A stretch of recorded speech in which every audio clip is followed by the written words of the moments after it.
Shilajit. If my mother was here, she'd say, Robert. She always called me Robert.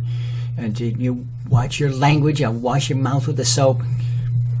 Always with the soap. Always with this. Anyway, Shilajit is not an herb, but a clay. It's an earth that comes from the Himalayas, which is a far-off and exotic land. So Shilajit, as it's known, actually has a lot of different names.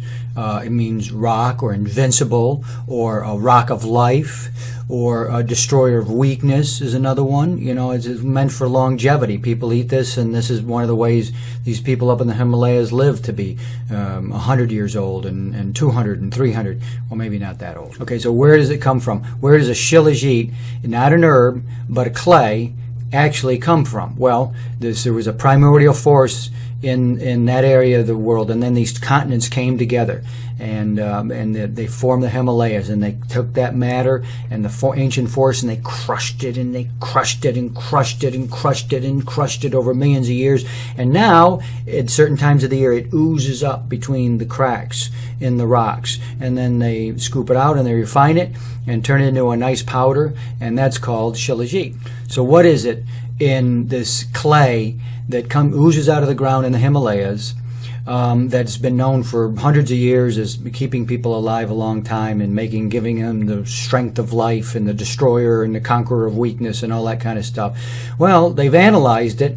It's got a lot of things. First of all, over 80 trace minerals, very absorbable, incredibly detoxifying, this clay. Binds with herbicides, heavy metals, pesticides. It's got radiation, pulls it out of the body, and it's also got fulvic acid. The thing about fulvic acid is it's very, very difficult to find in too many natural foods, and it's required by the body. So what does it do? Well, it kind of facilitates the transfer of energy between the cells. This is what you're lacking when you feel tired all the time. It's the fulvic acid. Someone told me once, you know, you take Shilajit and you add it to your smoothie, it kind of makes it taste nutty. Nutty? It actually makes it taste just like what the food sounds like. Get it? Shilajit. So what we do at the watershed, so it makes it easy to taste, and you don't put it in a capsule because it's so expensive to put anything in a capsule, we put it in the tablet.